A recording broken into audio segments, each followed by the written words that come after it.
en otras universidades, en América Latina principalmente. La idea de estas jornadas es que ustedes durante estos días en los que estemos conviviendo, pues haya distintos talleres en los que les dé una mejor perspectiva para que mejoren sus trabajos. Va a haber, digamos, algunos talleres un poco más técnicos para que puedan hacer esta parte cuantitativa, un foro de discusión y las conferencias magistrales. Es un esfuerzo conjunto del instituto, el posgrado, la Young Scholar Initiative. Y bueno, pues aquí tenemos al doctor José Manuel, a la doctora Girón, a Juan José, que nos vienen apoyando. Entonces voy a darle la palabra, digamos, en orden. Pues vamos, si quieren, José Manuel, si quieres dar unas palabras. Hola, muchas gracias a todos por estar aquí. Bienvenidos al Instituto de Investigaciones Económicas. Igual el doctor Armando Sánchez Vargas no pudo estar en este momento, nuestro director, pero a nombre de él estamos aquí representándolo. Bueno, pues comentarles la idea de esta iniciativa de sus compañeros de doctorado ha sido muy bien recibida en este instituto. Creemos que como parte de su formación y como parte de este intercambio que hay a nivel internacional en América Latina, creo que es trascendental este tipo de iniciativas, impulsar este tipo de proyectos.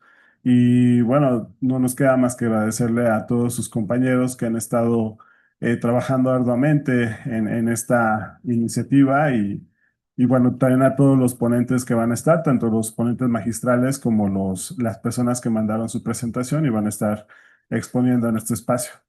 El análisis de la economía estructural es una rama muy interesante y muy importante en economía. Justamente es una de las ramas que más ha recibido toda esta nueva ola de herramientas matemáticas, y como es el análisis de sistemas complejos, machine learning y todas estas cosas, porque justamente se presta mucho el análisis de este tipo para este tipo de herramientas. Entonces, de hecho, justo es también parte de lo que yo me dedico y en ese sentido creo que va a ser unas jornadas muy enriquecedoras y muy entretenidas. Vamos a estar aprendiendo mucho con sus exposiciones, vamos a estar también con los talleres que hay, vamos a estar dando herramientas que son importantes para el análisis de la economía. Entonces, una invitación a todos los alumnos aquí presentes. A lo mejor que si no pueden estar en estas jornadas, en los talleres y todo de manera presencial por sus diversas materias. Bueno, no sé si se van a transmitir los talleres. Eh, bueno, Ok. para- Sí, a lo mejor si los pueden tomar vía virtual también es importante, interesante, porque bueno, al final son talleres que van a ser muy recreativos. Conozco a los profesores que van a estar y son muy buenos, entonces sería muy bueno si los pudieran tomar como parte de su formación, sería muy interesante.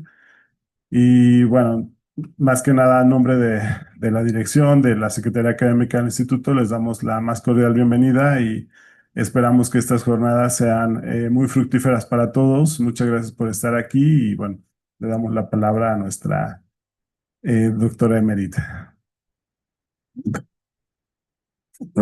Hagamos eso. Bueno, pues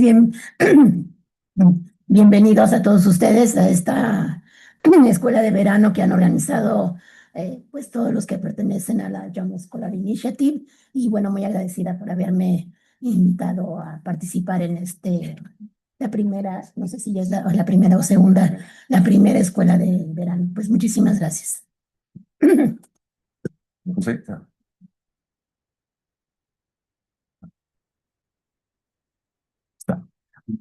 Todos y todas, estoy aquí en representación del ESI, de la Jones Square Initiative, es parte del equipo organizador de de este Call for Papers, que realmente lo que queremos con esto es iniciar una red de trabajo, grupos de trabajo en nuestra Latinoamérica, de y para nuestra Latinoamérica, en el que podamos justamente estar discutiendo constantemente este tipo de preguntas que nos podemos hacer. Bueno, ¿cuáles son nuestras trampas estructurales? Tener un análisis estructural en conjunto que podamos tener, y que este sea el evento de inicio justamente de esta red. Y esto pues apoyado por la John Scholar Initiative, que para quienes se preguntan, la John Scholar Initiative pues es una iniciativa eh, de jóvenes estudiantes, jóvenes profesionales y jóvenes investigadores e investigadoras a nivel mundial, que pues, desde el 2012 hemos estado trabajando y creciendo. Nomás en 2022, por ejemplo, habíamos pasado los 20,000 miembros y miembros de nuestra iniciativa. Y esta iniciativa pues tiene una membresía, ¿verdad?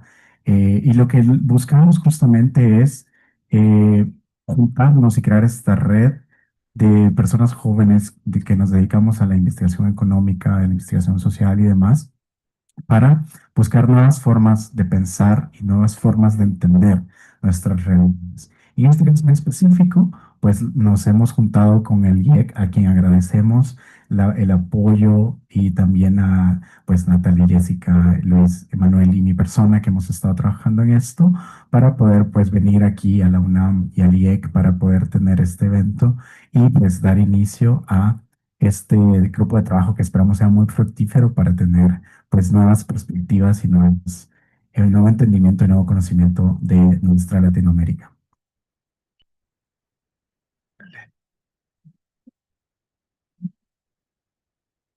Claro, bueno, tenemos diversos grupos de trabajo en el John Scholar Initiative. Por ejemplo, de los que estamos más cercanos, tenemos el grupo de trabajo de América Latina, tenemos el grupo de trabajo de keynesiano, por ejemplo. Hay diversos grupos de trabajo de economía ambiental, de economía ecológica, grupos de trabajo de economía política, grupos de trabajo de economía, bueno, de estudios de género, de economía feminista, etcétera, etcétera. Entonces, es muy interesante que si ustedes se quisieran unir a esta iniciativa, pues se acercan, pueden escribirnos en línea, acercar a mi persona y pues sumarse a estos grupos de trabajo y a partir de esto, pues lo que buscamos es organizar y apoyar eventos como este que estamos teniendo acá, en donde pues queremos juntar gente joven, investigadora, sobre todo en ciencias económicas y ciencias sociales, con personas que han tenido un recorrido ya mucho mayor en nuestras disciplinas y pues tener conferencias, tener talleres justamente como este, que pues va a resultar en la publicación del libro y que podamos tener espacios en donde, como decía el doctor Eric, podamos mejorar, darnos consejos, darnos críticas constructivas para pues justamente que nuestros trabajos sean todavía mejor y que pues tengamos ese trabajo en conjunto, ¿verdad? Que no veamos esto solo como un trabajo individual por publicar, sino que sea más bien una red de trabajo que nos permita tener la mayor cantidad de insumos para poder, pues, mejorar los resultados que tengamos en este tipo de iniciativas. Así también, pues, diversas conferencias, diversos eh, eventos tanto virtuales como presenciales, como semipresenciales. Por ejemplo, en este caso tenemos personas que van a estar participando de manera virtual en diversos lugares de Latinoamérica, otras personas que pudieron asistir aquí a México o que pues justamente forman parte de sus posgrados aquí en la UNAM. Entonces, justamente lo que buscamos es juntarnos, ¿verdad? Conocernos y juntarnos para pues tener un mejor trabajo en conjunto. Se pueden escribir. Se pueden escribir, ya saben. Ah, es que, bueno, es que yo he participado en el Journal Scholar Initiative. Es una iniciativa que viene de largo plazo, precisamente para formar grupo de principalmente economistas críticos a todo lo que ha sido, pues, sobre todo a partir de la gran crisis financiera internacional. El John Scholar Initiative tiene fondos y lo más importante es que ustedes se puedan inscribir. O sea, si ustedes se meten a la página, allí van a encontrar los diferentes grupos de trabajo. Está el de feminismo, está el de financiarización, el de desarrollo, o sea, ecología. Y entonces ustedes pueden participar, se participan pues por Zoom, pero además también van teniendo contacto a nivel internacional con otros estudiantes, sobre todo jóvenes, que también están en el mismo interés de temas de ustedes. Entonces, pues yo celebro que el Young Scholar Initiative está aquí, ya nos faltaba que estuviera aquí en la UNAM, sobre todo en la UNAM, porque ha venido, pero por cuestiones de que siempre es en vacaciones, nosotros no habíamos podido acoger el Young Scholar Initiative aquí en la UNAM. Entonces, pues felicitaciones por tener esta escuela del Young Scholar Initiative y yo los invito a que sigan participando y que participen en los diferentes grupos. Y además también es muy importante estar en contacto con la página porque siempre trae cosas muy novedosas, son que principalmente la gran mayoría pues son es que hay mil ramas dentro del pensamiento heterodoxo, pero allí se van a dar cuenta tanto de entrevistas como de los últimos trabajos que se están haciendo y están en el debate de hoy, de la actualidad, de lo que está pasando en la economía a nivel mundial. Entonces, pues, felicidades nuevamente. Pues dicho esto, pues vamos a declarar qué hora es, las 9:30, iniciada la jornada de análisis estructural de América Latina y pues los mejores deseos para todos y mucho trabajo. Sí, al cuarto, ¿no? Yo él Sí. dijo que se conectaba al cuarto, pero como en el programa estaba a las 10. ¿Hay un refrigerio, doctora? Sí, sí. Bueno, Ajá, pues adelante entonces sí, pues café. felicidades y lo mejor para estas jornadas.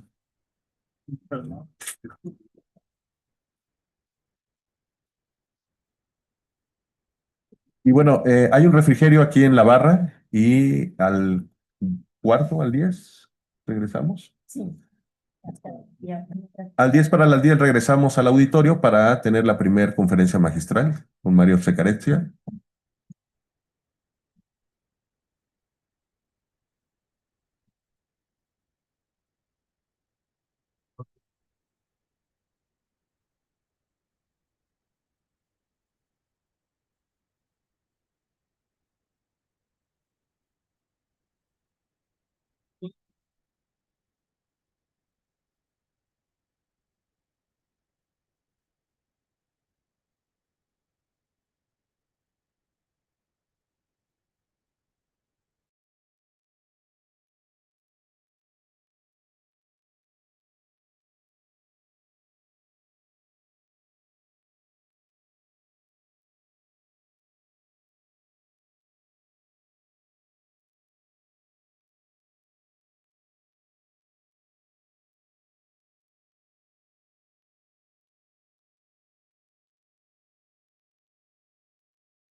Sí,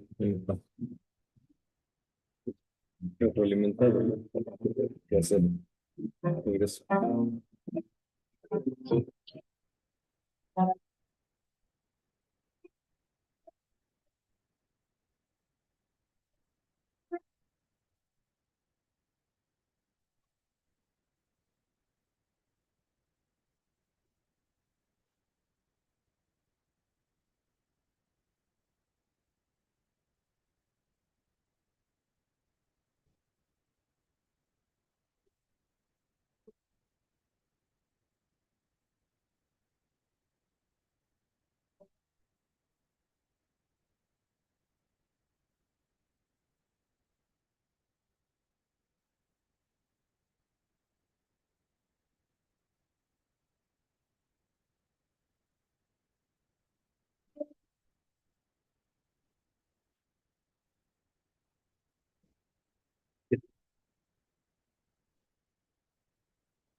¿Sí nos escucha, doctor?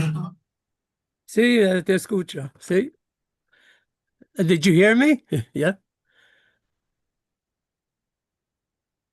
Do you hear me? ¿Me escucha? Okay.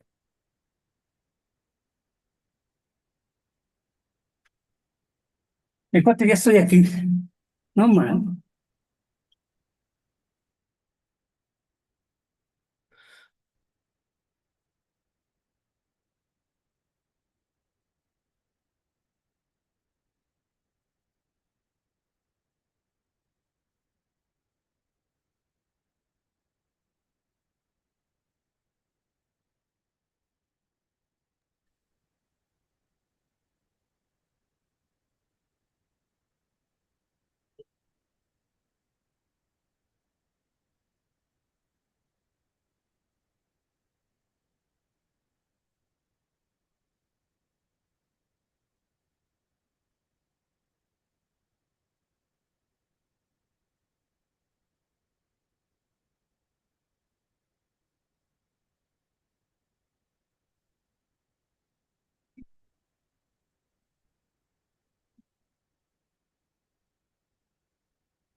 La primera, para ello,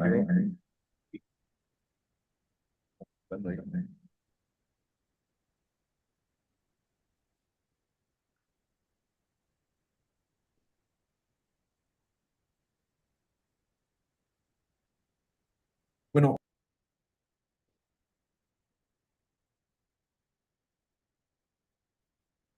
el Departamento de Economía de la Universidad de Ottawa, donde ha impartido docencia el profesor Mario Secarecia.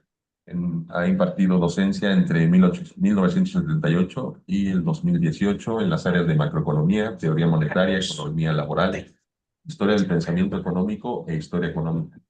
Temas sobre los que también ha escrito extensamente. Ha publicado unos 125 artículos académicos en revistas científicas con referato o capítulos de libros, y es autor o editor en una docena de libros. También ha editado y coeditado unos 45 números especiales de economía política. Ha sido profesor visitante en diversas universidades de Francia, la Universidad de Borgoña, en la Universidad de Grenoble, Universidad de París 13 y la Universidad de París Sud, y de México en la Universidad Nacional Autónoma de México. Y participa regularmente en debates políticos tanto en Europa como en Norteamérica. Entre otras actividades, desde el 2004 es editor de la International Journal of Political Economy. En el 2017 recibió la medalla de sesquicentenario del Senado de Canadá en reconocimiento a su valioso servicio a la nación, a la calidad de su trabajo académico en el campo de la economía heterodoxa y a su apoyo intelectual a la comunidad. En el 2021 recibió el premio John Kenneth Galbraith de Economía del Foro de Economía Progresista por sus extensas contribuciones al análisis económico heterodoxo, combinadas con su compromiso con la justicia social, que ejemplifican el legado de Galbraith como intelectual y académico público. Queremos darle una muy cordial bienvenida al profesor Mario Secarecia, quien nos va a traer la conferencia magistral: ¿Es la política monetaria distributiva del ingreso neutral? ¿Qué hay que hacer? Bienvenido, profesor. Gracias. ¿Me escucha? Sí. Sí. Un minuto, profesor. me estaba omitiendo. Vamos a tener los comentarios de nuestra investigadora emérita, la doctora Alicia Girón. Ella es doctora y maestra en estudios latinoamericanos de la Facultad de Ciencias Políticas y Sociales de la UNAM y es licenciada en Economía por la Facultad de Economía de la misma universidad, investigadora emérita del Instituto y del Sistema Nacional de Investigadores del Consejo Nacional de Humanidades, bueno, la Secretaría de Ciencia y Tecnología, CECITI, y además es directora del Programa Universitario de Estudios sobre Asia, África y Oceanía. También queremos darle una cordial bienvenida, doctora. Ahora sí.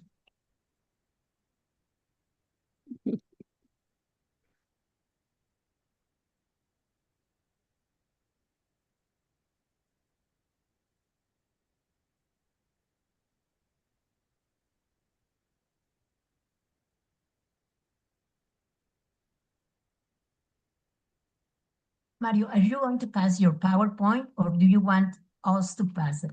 I'd like to do it. I mean, it's the same, so I don't know. It's just that I'd have to tell you to switch pages, whatever. So Okay, I'd so rather do it. it. Do I'll it when try you to start. share it and see if it works, but I'll wait until you finish your presentation. No, you are going to make first your Oh, presentation. I see. I thought you wouldn't. Okay, Yes. then And I'll after go. No, I that, thought I'm you were going to make also the saying comments. something beforehand. Okay, Okay. no problem. I will share.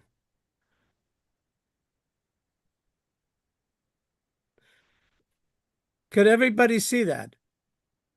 Yes. Good.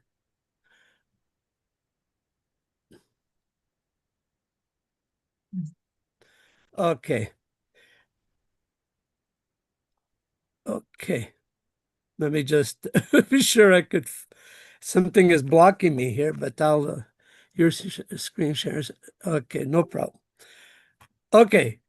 Let me first begin by thanking the organizers of this workshop, and a special thanks, of course, must go for the Instituto de Investigaciones Económicas that is, of course, sponsoring this event, as well as other sources such as the Young Scholars Initiative and so on. But special thanks, of course, must also go to Alicia Giron for inviting me. It's a real pleasure to be with you, even though not in person. I'm very much there with you. I was trying to remember the last time I was there in person after all this COVID and other problems that we faced over the last while. But I remember the last time actually was in November of 2018 when I came there for a special occasion, really. It was for the book launch of a book that had been translated and that had been written by Kari Polanyi-Levitt. And it was a very, very special event, and I have the best memory of that event.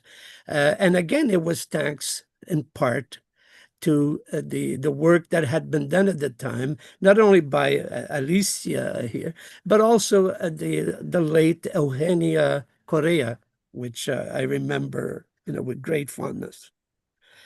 Now, I would like to begin here by maybe apologizing a little bit, because, of course, if I look at all the topics of this special workshop, mine is a bit of an oddball in a certain sense, that it does not really fit, how could I say, the focus on Latin America, okay? Which, of course, may seem strange in the circumstances, but I would like to argue that, in fact, what I will present you will be something that many in Latin America should be very, very concerned about. Because as much as monetary policy issues are very much constrained in Latin America for a number of reasons. Some of them are purely ideological, of course, but more importantly also because you do face real constraints, such as, in part, the fact that you face what sometimes is referred to as the original sin. That is to say, the fact that you're heavily indebted in foreign currencies. The debt that you hold is often denominated in countries' currencies, if you wish, mostly the US dollar. And that has a clear consequence on your ability to conduct monetary policy. But that ability is not zero. In fact, I've been a few times already to Ecuador, which is the most dollarized, perhaps you could argue in many ways. It's officially dollarized as a country. And yet it has a certain ability to act and conduct macroeconomic policies when desired politically to do so. When it's not desired to do so, of course, it will give that as an excuse. But the truth of the matter is that even under the most severe forms of constraints, which I recognize that are faced by Latin America, that these constraints do not prevent altogether the conduct of monetary policy. Now, I'm speaking from a region, from a country, where in some regards, when it comes to monetary policy issues, it's the almost complete opposite. We are a country that has its own currency, that in fact debt is denominated in currency other than the US is very small, in fact. Not only public debt, but most importantly, private debt. The last time I remember looking at that, it was more in the range of less than 5%. And that is foreign denominated, so to speak. So it's a country that has, in fact, not only has its own currency, but it could wield a lot of autonomy on the monetary front. And more importantly, also, it has a central bank that is not like the US Fed that pretends to be independent, although, as we saw with Donald Trump, influencing the decisions of the governor or the president of the Fed in this case. Our governor, in fact, our central bank is completely dependent, quote unquote. It's not an independent central bank. And it acts in a way that is done on the basis of consensus with whatever regime, if you wish, or government is in place. Okay? And that, again, is rather important. But that's a detail in the whole makeup, because what it means fundamentally is that we can conduct our own monetary policies. And why is that important? Well, what I will try to show you, in a sense, is to highlight why having to worry about monetary policy is something that is not just a sideshow to what really goes on. It's a critical element of what actually goes on in economies generally. And capacity to conduct that monetary policy is something that is, as I said, really quite important. Now, part of the reason also I should mention just before I get into what I want to talk about, which is the nature of my own research, okay, is to highlight the fact that we have structural differences there vis-a-vis many countries of Latin America with regards to as I said, to the ability and capacity and desire, what I say, political desire to conduct that kind of autonomous monetary policy. But also we have to emphasize the fact that we could do it. We can actually conduct monetary policy for the simple fact that we have a floating exchange rate. We have contrary to most nations and countries of Latin America, once again, we have a pure float. A pure float. In fact, since 1998, officially, the Bank of Canada says that it runs a complete and free float. Now, why is that important? Well, because it gives you a lot of ability to be able to set the kind of interest rate rules that you want. Okay.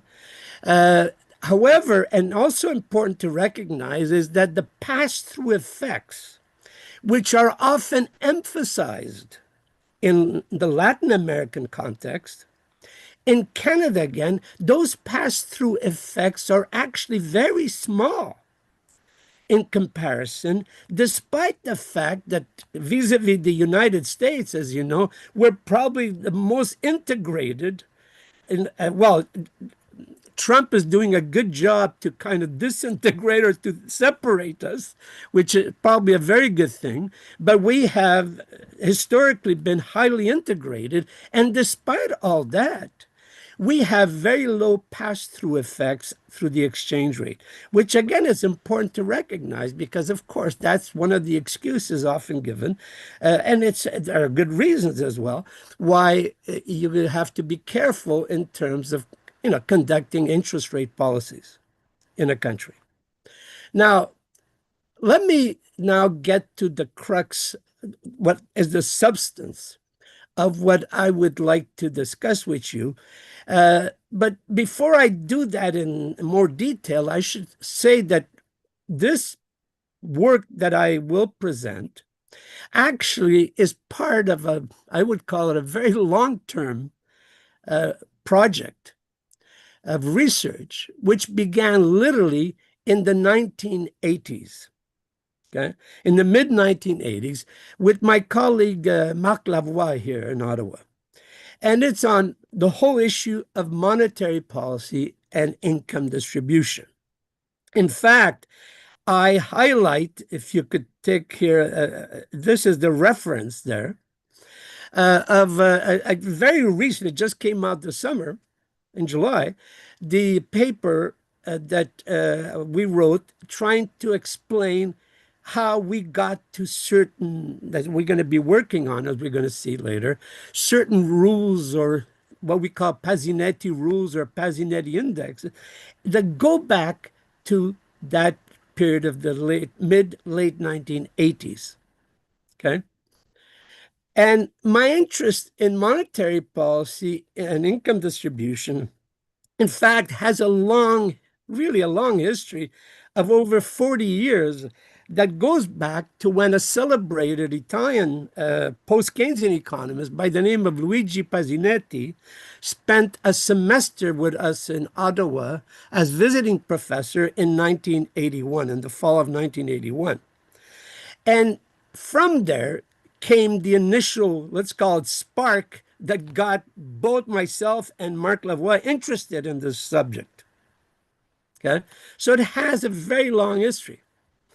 Now, what I shall do in this presentation, however, is to focus not on this long history, which really is too much to summarize here in an hour or so, but rather which pertains to what I've been doing over the last decade, especially during the COVID-19 period, when I wrote several papers, both individually or jointly with Marc Lavoie, but also with Louis-Philippe Auchon, and in fact, a former student of UNAM, Guillermo Matamoros, on this very question. Okay. Now, indeed, when I retired in it might as well be that long, in 2018, I, in fact, had made a promise at the time. I think it was mentioned that I got this medal from the Senate of Canada. And I remember with a senator who now she retired from the Senate last year.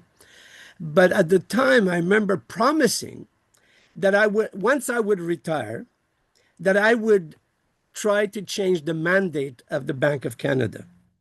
And in fact, we worked together on that. And now there's a specific law in the Senate that is being debated over this issue since the last fall.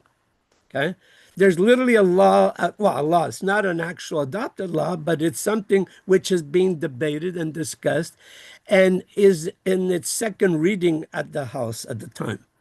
Now, however, in 2018, when I retired, I began an effort to basically lobby the government to change the mandate of the Bank of Canada. In fact, in May of 2018, I wrote up a declaration, a petition that was signed by a whole bunch of economists at the time, and that was in the media and everywhere, and was sent to the Minister of Finance asking that the mandate rather, it's not a law, it's a mandate from the government, from the cabinet in this case, in our parliamentary system, which, because it's not debated at the House per se, it's something which is not a law, it's a mandate coming directly from the government in power, that they should change the mandate of inflation targeting, the 2% inflation target, which they had been doing now for 30-something years, actually almost 35, since 1991. In fact, at the time, we were arguing that we should have a multi-goal mandate, but at least, if nothing else, a dual mandate similar to that of the US Fed. Okay? That should have not only inflation as a concern, which is the obsession of central banks internationally, as everybody knows, but also, of course, they should at least be concerned about unemployment, or employment issues, achieve full employment, as well as income distribution, as we're going to see, because they're all related. Okay? Now, at the time, I must say that we actually did achieve something, okay, in terms of the mandate renewal that was done in December of 2021, where they retained the 2% inflation target, but they did accede to the inclusion of an adjacent discussion, I call it there, to achieve maximum sustainable employment, which is not identical to the US Fed mandate, but there's a similarity. Okay, the difference is that it still does inflation targeting, but unofficially, meaning in practice, it's following what is sometimes referred to as flexible inflation targeting, where they also consider employment and even income distribution. Now, we're going to see this, okay, in more detail when we look at the theory. So that in a sense, it recognizes the need to deal also with unemployment, which is different from the strict Taylor rule, as we shall see later. Okay? Now, in fact, we wrote a paper. We were invited to write a paper on this well, actually, it's part of it's a whole group of papers that were presented at a conference in 2020. And we were invited to defend the idea of a dual mandate. And if anybody is interested, it's freely available online at this URL site that I have here indicated at the bottom and highlighted. Okay. So that is where we both kind of try to explain the nature of that in a fairly simple way, but in a fairly substantive way to economists of the mainstream especially. Okay. Now, this brings us to the substance of what I want to get into right now, because in a book chapter that I worked with this former student, a PhD student from UNAM, Guillermo Matamoros, a book that was edited by Silvio Capes, Louis-Philippe Rochon, and Guillaume Vallet in 2023, I recount a story. I tell a story about my experience in lobbying for a change to the mandate of the Bank of Canada in the context of public discussions over the Canadian federal government's 5-year mandate renewal process that was taking place, at the time, just before the COVID-19 crisis. Now, obviously, instead of a narrow inflation targeting, IT mandate, we were lobbying, as I was saying before, either a dual or a multi-goal mandate that should include also full employment, but also something on income distribution as objectives. Now, in February 2019, a small delegation of us met with the Minister of Finance at the time without much success. In fact, he commented on our proposal about full employment, saying that it was like a pipe dream, what we were talking about. Okay? He didn't believe it. But we also met with the deputy governor who was in charge of this whole issue of the mandate at the time. Okay? So the deputy governor of the Bank of Canada, her name was Carolyn Wilkins, when we got into the discussion, I remember I first began by presenting. It was a delegation of us who met at the Bank of Canada and met with their advisors and all that.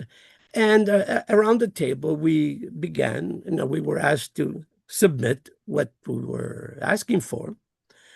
And at the time, I began by mentioning the necessity, the importance of the central bank in addressing the issue of income distribution. Okay? Not just about achieving high or full employment, but also to deal with the problem of income distribution. And we'll see why in a minute. Okay, what was going on before. Okay? Well, the response of the deputy governor was very abrupt, and she stopped me and said that what the central bank, or the Bank of Canada at the time, does in pursuing its inflation targeting was neutral with respect to income distribution. Now, obviously,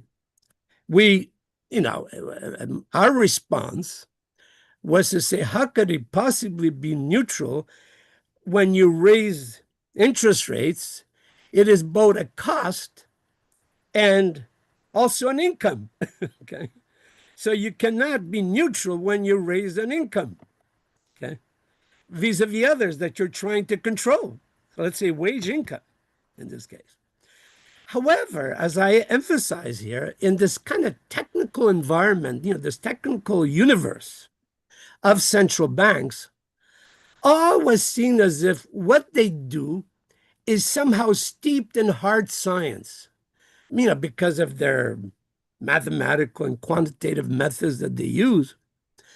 However, as I told her, the interest rate that is set by the bank, it's a kind of price leader, just like we do it when we look at in microeconomic analysis of an industrial organization, all that. When we look at the pricing behavior of business firms, there might be price leaders that set the price and others follow. And that price is obviously also an income, a revenue for somebody else, once again, okay? And all I said at the time was, of course, we should be concerned not only about the cost to borrowers, but also the fact that it is an income to lenders that you're defining. Moreover, it does also have a real effect here.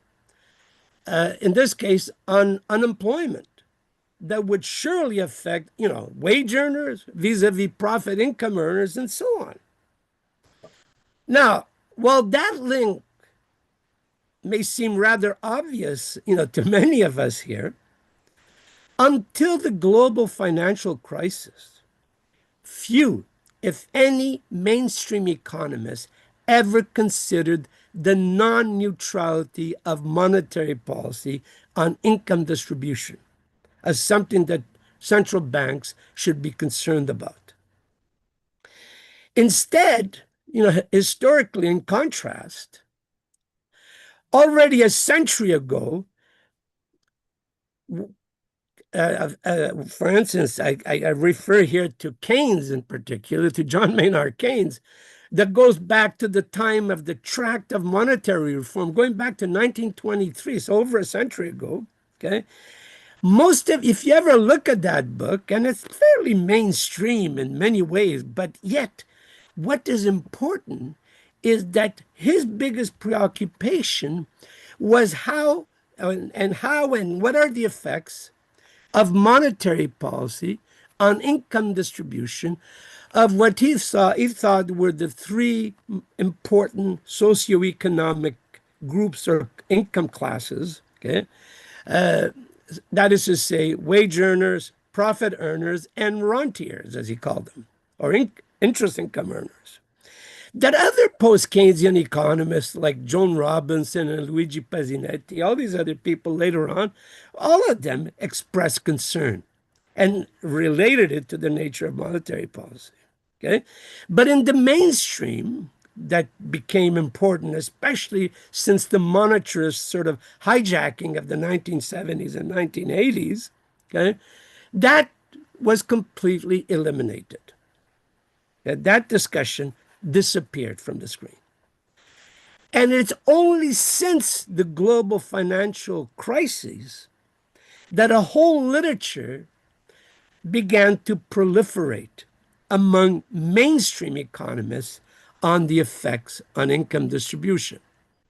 Now, I will not get into great details, but I do want to emphasize some important features of what the mainstream says. The dominant mainstream theory, which came out already at the turn of, well, by the late 20th century, early 21st century, but came out strong, especially after the global financial crisis, was the so-called New Keynesian economics. Okay, I say so-called because it's not very Keynesian in reality. It's just neoclassical economics under another name.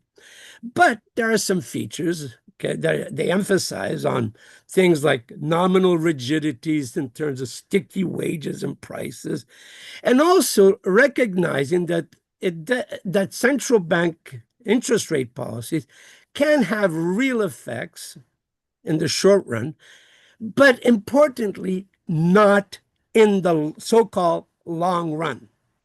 So it could have short-term effects. Hence, exogenous changes in the nominal rate of interest is not neutral in the short run. They recognize that. But monetary policy cannot modify, according to them, the natural levels of unemployment, of output, the natural interest rates, quote unquote, the so-called natural rates of interest that are given by so-called long-run forces in an economy. Okay? Actually, I have a quote here from Bernanke in 2015 that pretty much summarizes what they believe in. Most economists, he said, would agree that monetary policy is neutral, or nearly so in the longer term, meaning that it has limited long-term effects on real outcomes like the distribution of income and wealth. In fact, not only Bernanke, but I have a nice quote that I didn't put in from none other than Mexico's Agustin Carstens, from Basel. They're from the Bank for International Settlements, and the head of the Bank for International Settlements at the time, that says exactly the same thing. That yes, it could have an impact on income distribution in the short run, but in the long run, it cannot. Okay? So in a sense, the only thing is that is important for the central bank is to be concerned about its effect on the inflation rate, therefore, because in the long run, that's what the only thing that's going to do. Okay? Hence, much like our former Bank of Canada, deputy governor, neutrality here holds at least in the longer term here, in the long run, since monetary policy cannot affect the underlying forces driving income distribution, as we heard from Bernanke and Carstens and others. Now, before and here I don't want to waste time, but I just want to show you that there is a broad literature that developed, okay, within the mainstream.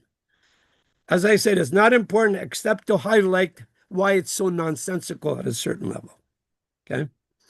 Now, before the global financial crisis, as all of you are very familiar with, macroeconomic analysis was reduced to microeconomic analysis of the representative agent. Okay? If you pick up any textbook, even nowadays, a lot of that, it's all built around this notion of a representative agent in these new Keynesian type models then. Okay? And therefore, by definition, any monetary policy shocks, as they call them, could not have any impact on income distribution because they're all the same. You're worried about the representative agent. So, since all households are otherwise equal, changes in the rate of interest affect households symmetrically. And therefore, the only thing that matters is the inflation rate that could impact on them. Now, after the global financial crisis, a new literature emerged, okay, within the mainstream on what is sometimes referred to as heterogeneous agents, New Keynesian or Hank models. Okay.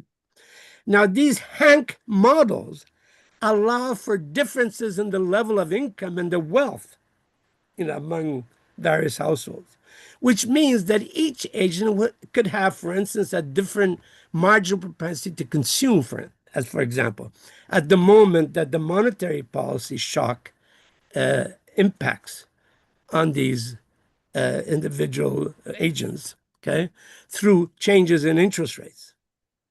Also, it would affect lenders and borrowers differently. Now, most of these models show, in fact, very ambiguous outcomes that are not very easily tractable depending on the degree of heterogeneity of these agents. And to make it a little more tractable, the ones that were most developed during as I said, in the early part of this new century, were the two-agent New Keynesian, or the so-called tank models, that were developed where you have just two households or types of households. You have what they call the liquidity-constrained households that do not save, that are in debt normally, and the liquidity-constrained households that have access to the financial markets, okay, and that are savers usually. So it's like the high-income earners who are savers versus the low-income earners who are basically in debt.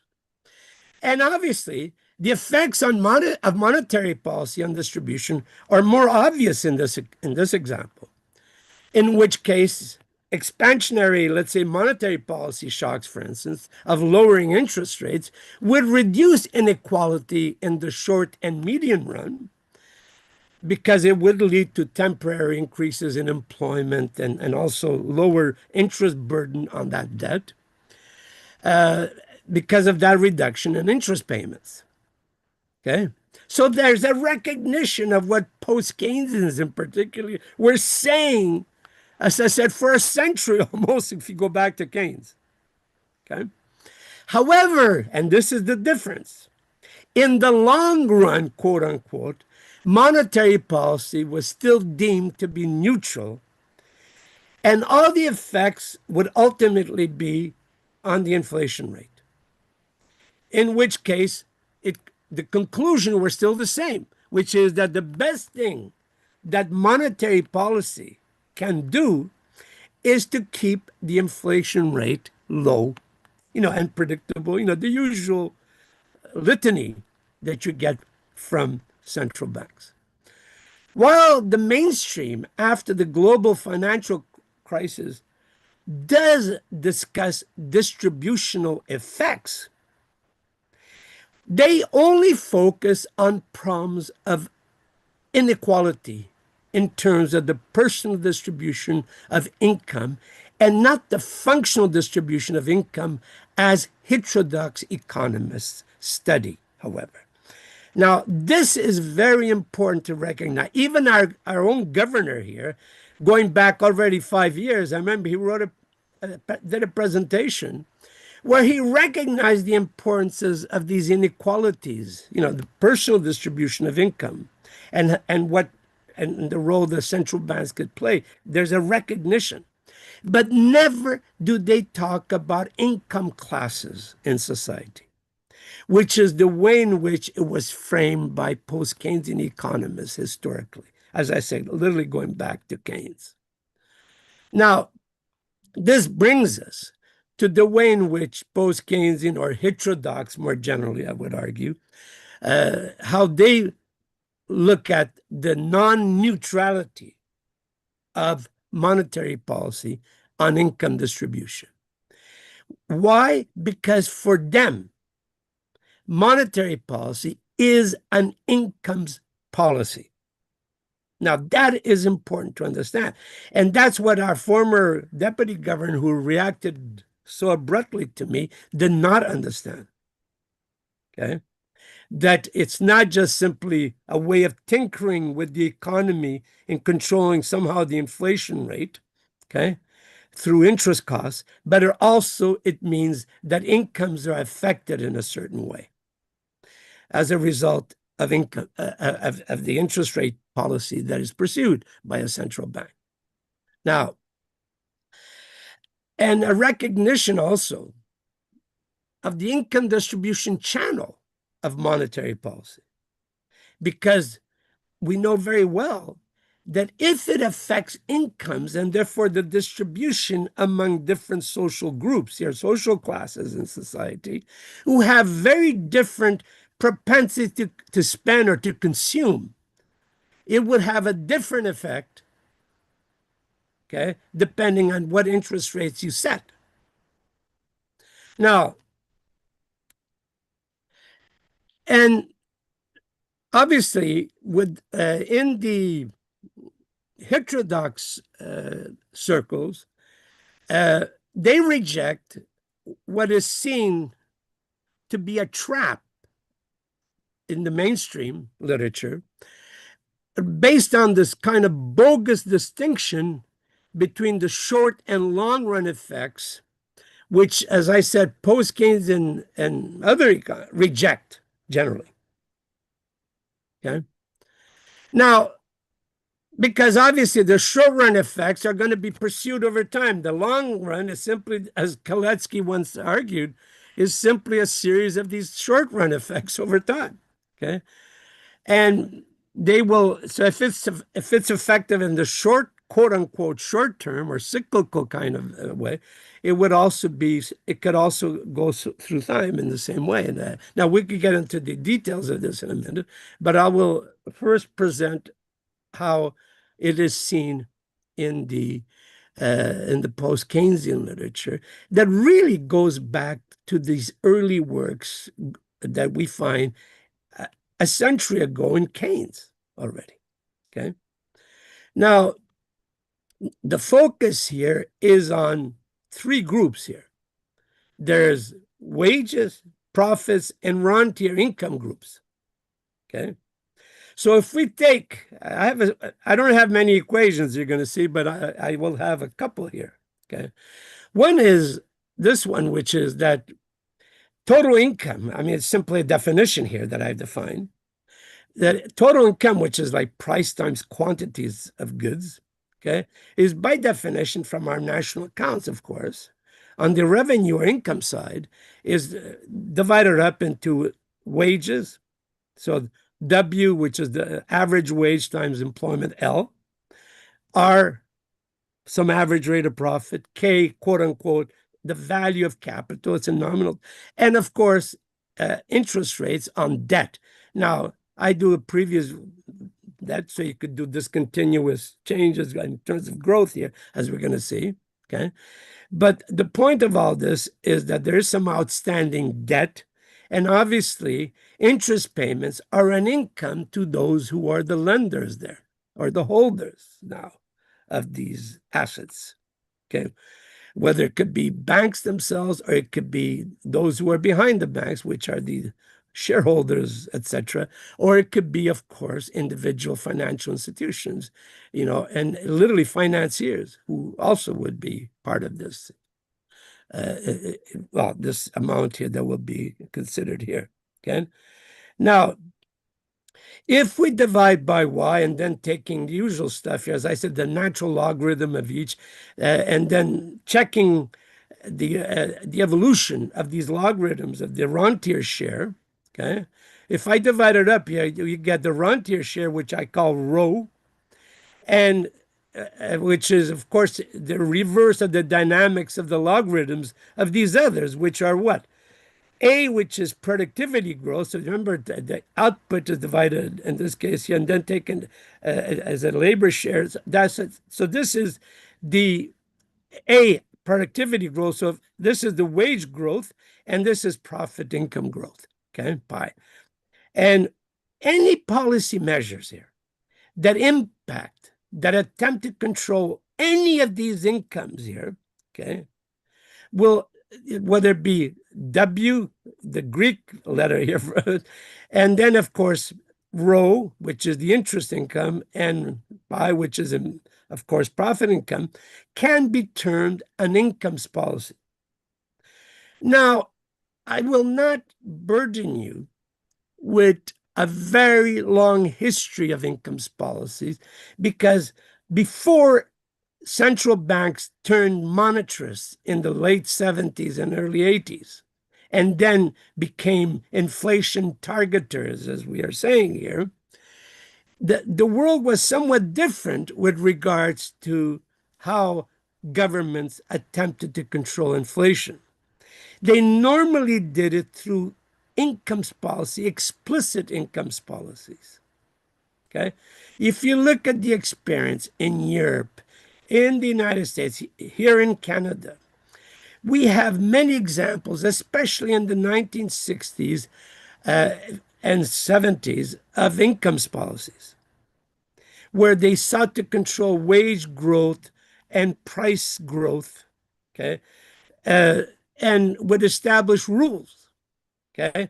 Now, historically, these incomes policies are, that restricted, especially wages, okay, are either what we could call top-down policies with the nominal wage growth, let's say, or even other incomes, as we'll see, because we've had the experience in this country where they controlled dividends as well and so on, okay, that were set for policy purposes by the government authority.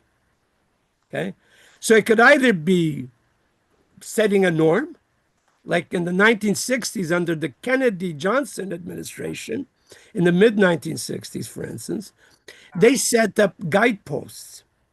And guideposts were basically norms that were announced that they were expecting these firms and workers, trade unions and so on, to pursue, to adopt as norms to maintain inflation rates over time. Okay.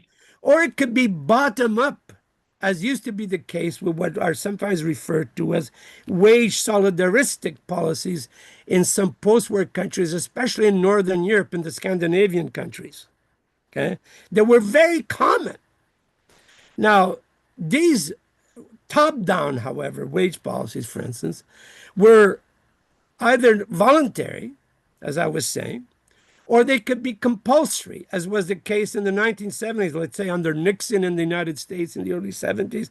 In Canada, we had the Anti-Inflation Board between 1975 and 1978, for instance, which were very compulsory, legally based policies that prevented, let's say in this case, that either wage and other incomes growth to exceed some norm. Now, the same, in a sense, applies to the central bank setting of interest rate.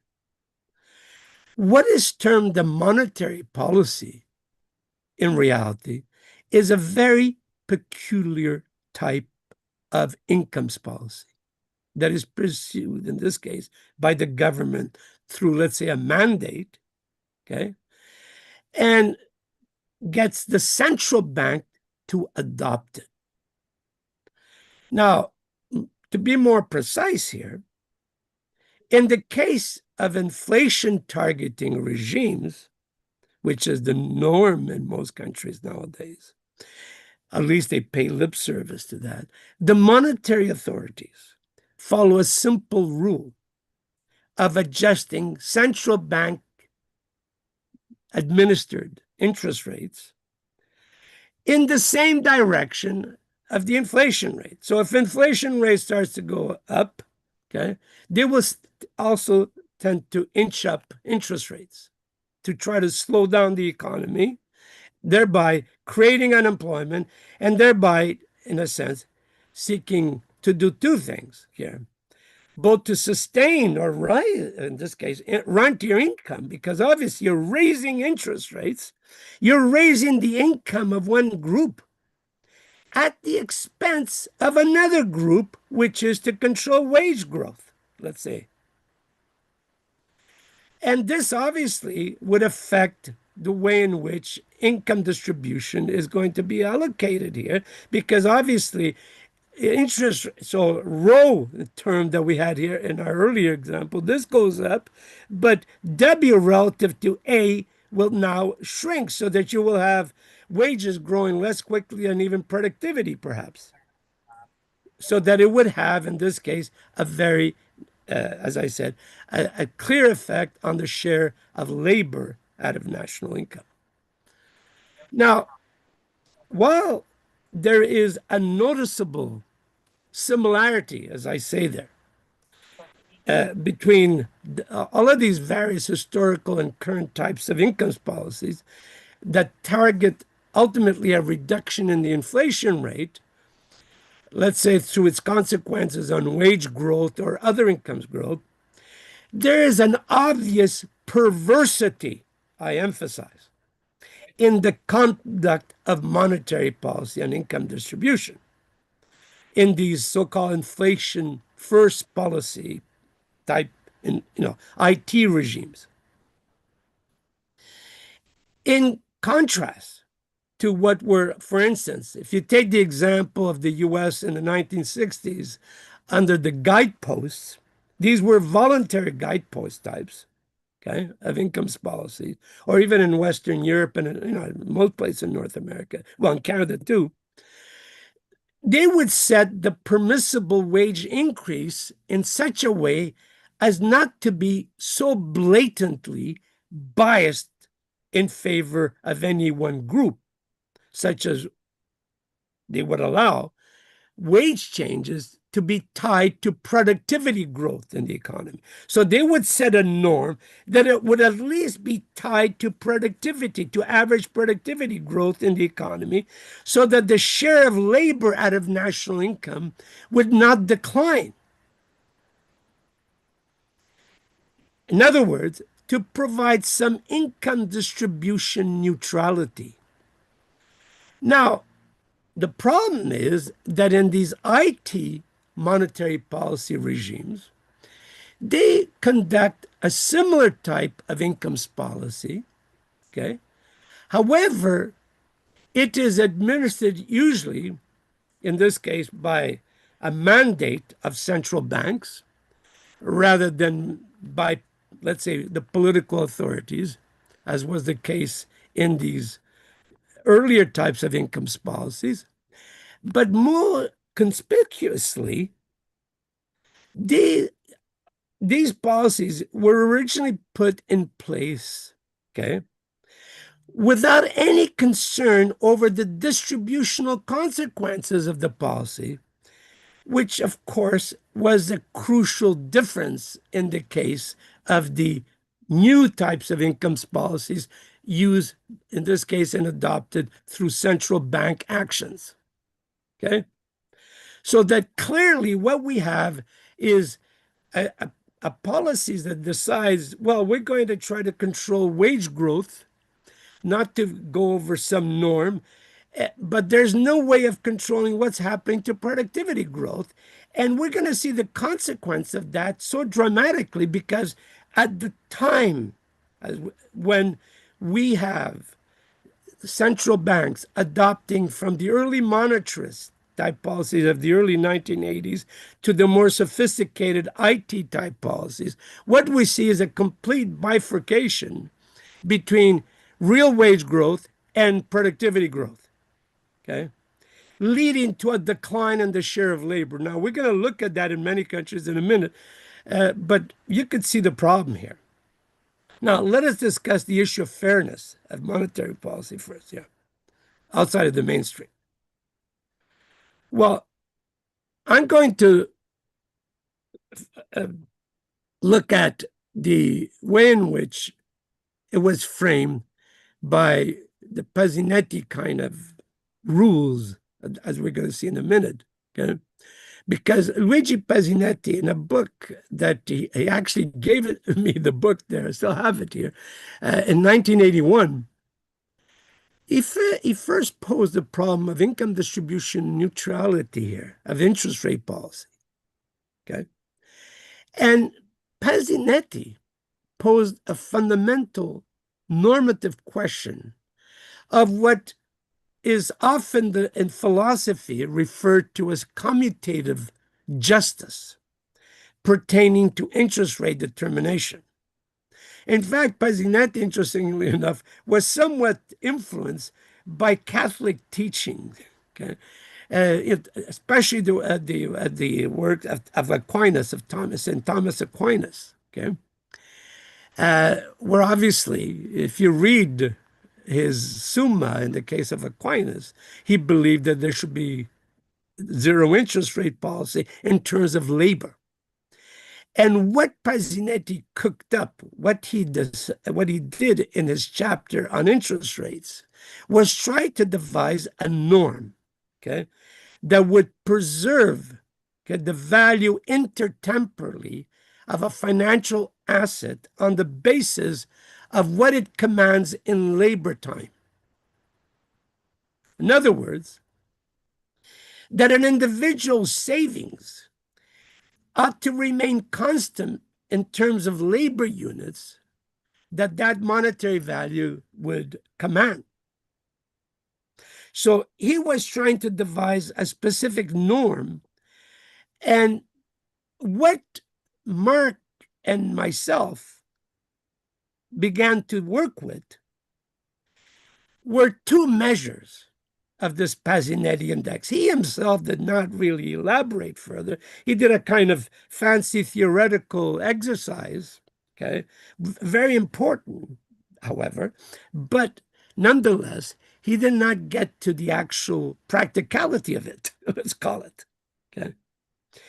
And what basically we tried to do was to set up what became, in fact, not one, but two measures of this so-called Pasinetti norm or index, okay, that were proposed.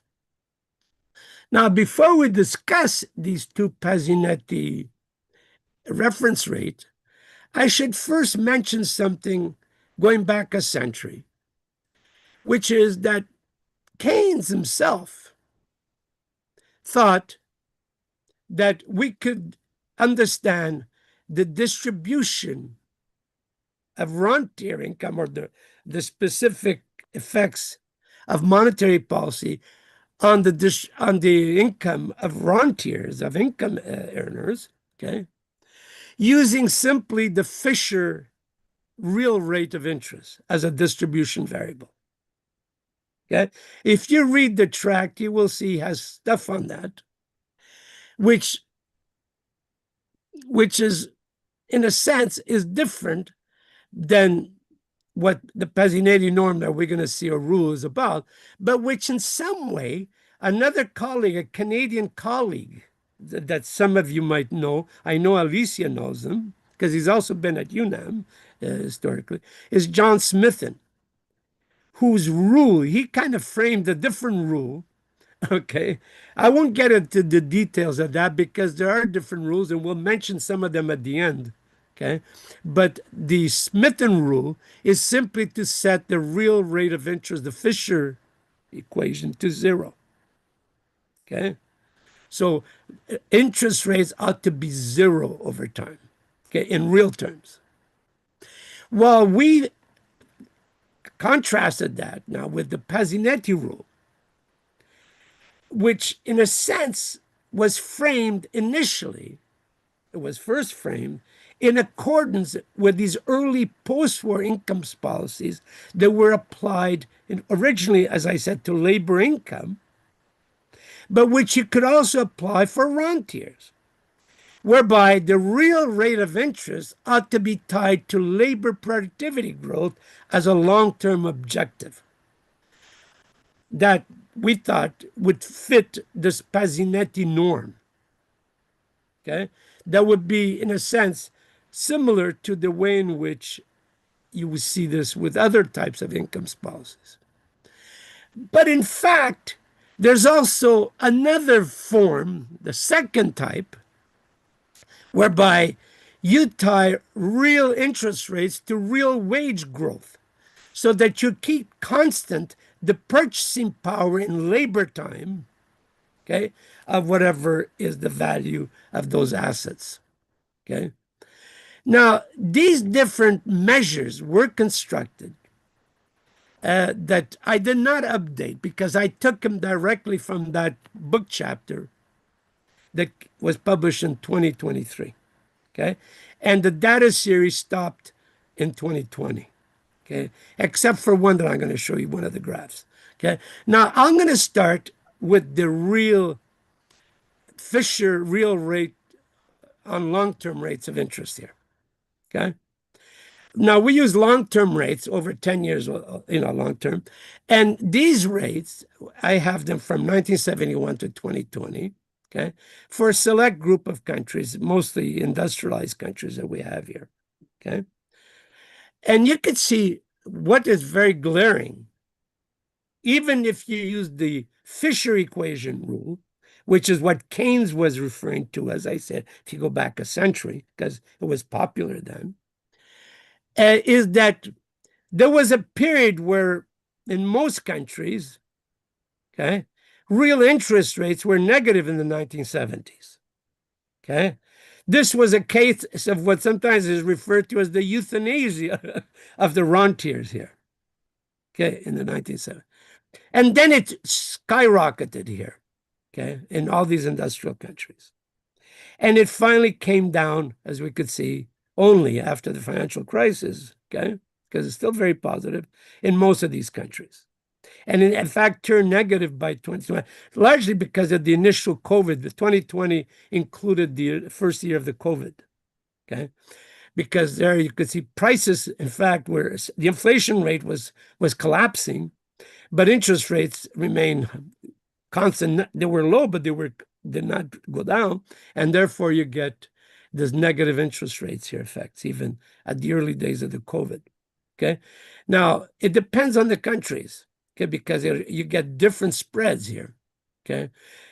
Because it all depends on what's happening to productivity. Now, this is the traditional Pasinetti measure. We call the traditional one because it's the spread between long-term rates of interest and labor productivity growth.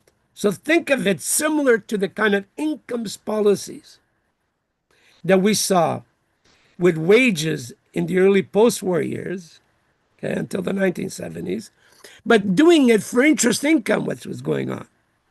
And what's important, again, is very obvious, that as you can see, the 1970s were mostly negative in most of these countries, or practically all of them. And then they shot up again. And as you could see, stayed pretty much, it kind of came down a bit, but stayed up, okay? Now, the reason why they shot up in 2020 is because productivity growth collapsed.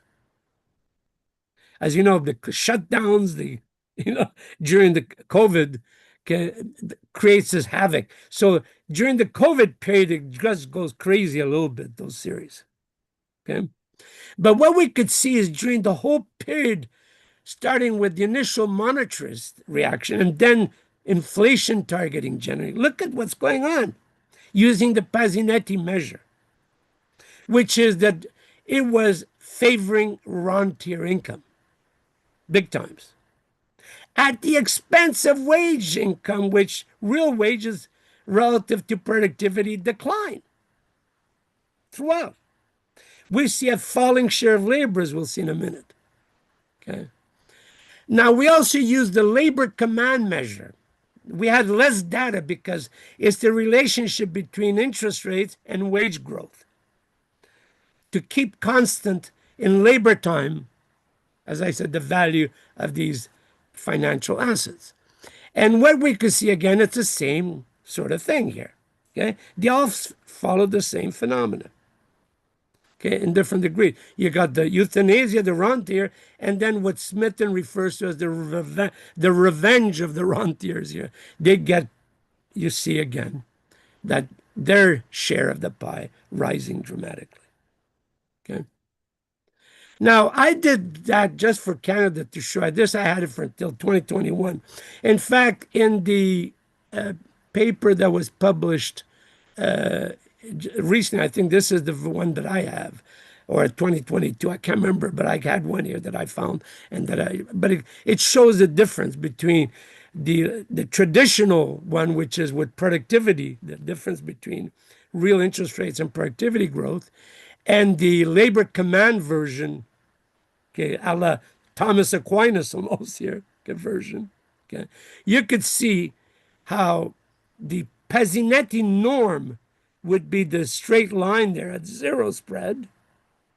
Okay, and what was happening? There was a decline, again, euthanasia here, a decline in rentier share in the 1970s, then a huge increase, and then right at the end here, beginning of COVID, you're seeing a decline at the beginning. But then things change. And we're going to talk about this debate because obviously at the end of 2021, there was this whole debate whether we should raise interest rates or not, as in fact, most central banks start doing at the beginning of 2022, as many of you might be aware of. Okay. In Canada, it was right at the beginning of March of 2022. Now, let's also look, I have here data on the share of labor. Remember, this is the kind of counterpart to what was going on. The share of labor for most countries here, okay, declined. Now, it depends which countries, some less so than others, but all of them, in fact, they all see either a gentle or a much more dramatic decline, depending on the degree of monetary austerity, in a sense, the degree of high interest rate policies that were pursued by countries to fight inflation, quote unquote. Okay. And this is, in a sense, what it represents here once again. So what we're seeing as counterparty to what was going on with rentier income, you're seeing the reverse here, with the share of labor income declining. Okay. Now, what we can be inferred here by looking at these various graphs is that the wage share declined almost universally, but especially for IT regimes such as Canada and New Zealand and other countries subsequently in Austria and so on, in UK, etc. Okay, and it then bottomed out even just before the global financial crisis, as these central banks began to loosen what I call here the restrictive monetary policy through the adoption of what can be described as flexible IT policy.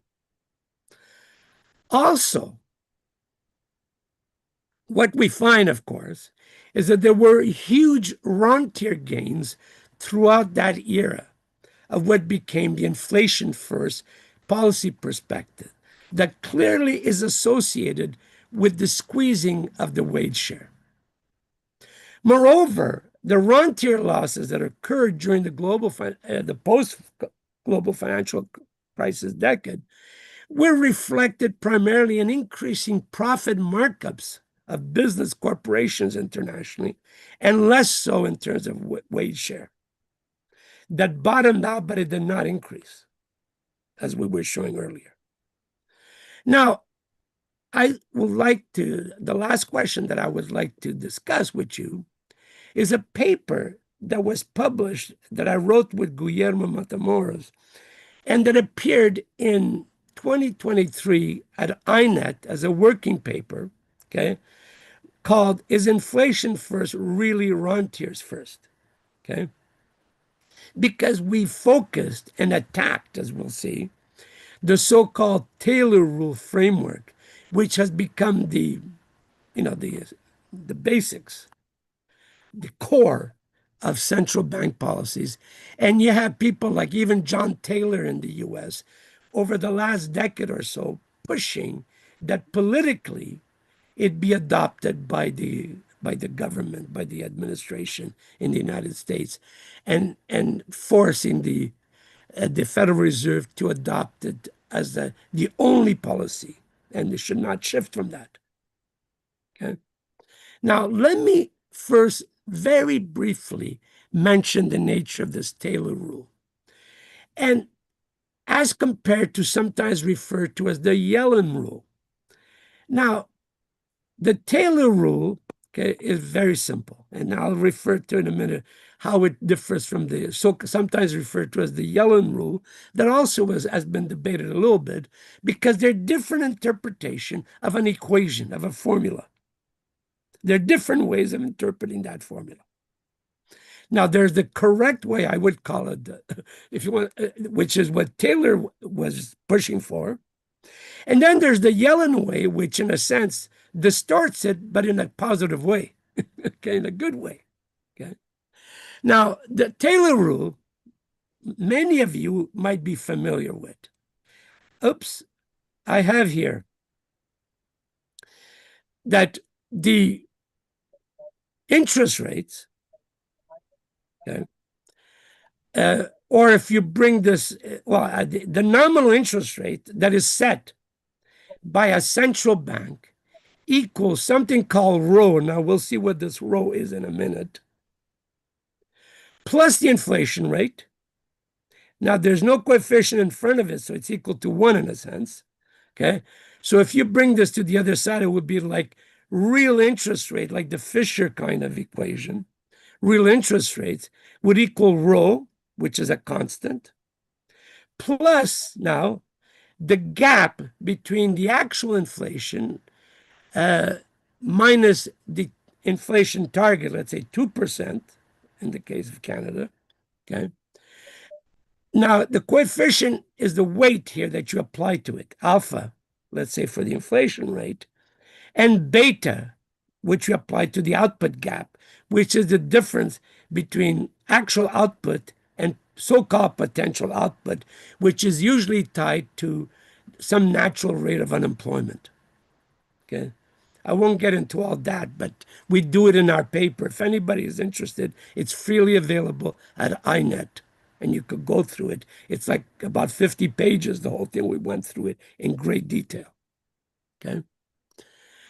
Or, as you could see, it says simply that the real rate of interest ought to be set in such a way that it ought to be adjusting, let's say, upward in this case. Alpha should be some weight. Now, in the original Taylor rule that goes back to the early 1990s that he proposed, it ought to be a weight of 0.5. Okay? And beta ought to be 0.5. But we have to understand what they mean. Now, let me get to the details of this, which is that the real rate ought to equal rho, which he argues should be considered the so-called natural rate. Now, he came up with a figure with that, which is not important here, but it's some number, which is the outcome of an equation that you could estimate, okay, that we did, by the way, okay, which says that if your only objective is to achieve a 2%, let's say, inflation target, then the real rate should be rising whenever, first, the inflation rate, the actual inflation rate, is above the target of 2%, but also whenever output growth exceeds its so-called natural or potential output growth.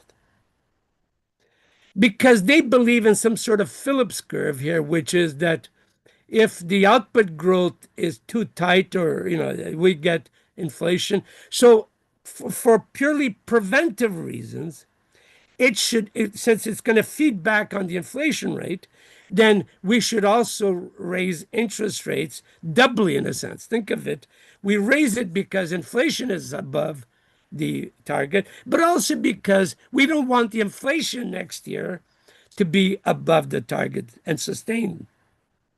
Okay, so both these two elements of this Taylor rule are there to combat inflation.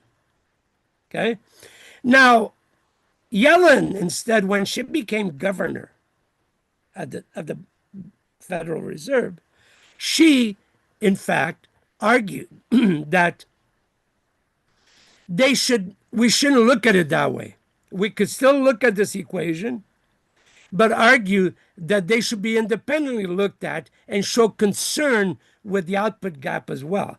And she would reweight them. So she would put a greater weight on beta and alpha a low one. So you could fiddle around with all that. I'm not going to get into all that.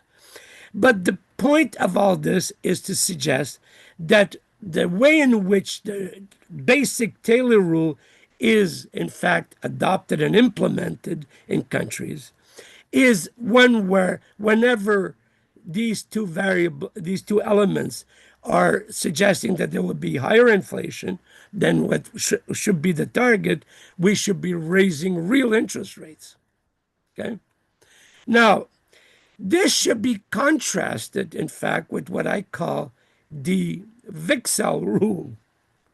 Now, Taylor rule was inspired by the work of a famous Swedish economist going back to the late 19th and early 20th century by the name of Knut Wicksell. And what Wicksell had proposed, in a sense, we argued in our paper, is something similar to Taylor, but it's not the same. In his he had what I would call a nominal variant of the Taylor rule. Okay. Now, I realize the time here, and I'm not going to go through the details of this. I'm going to probably jump some of this, okay?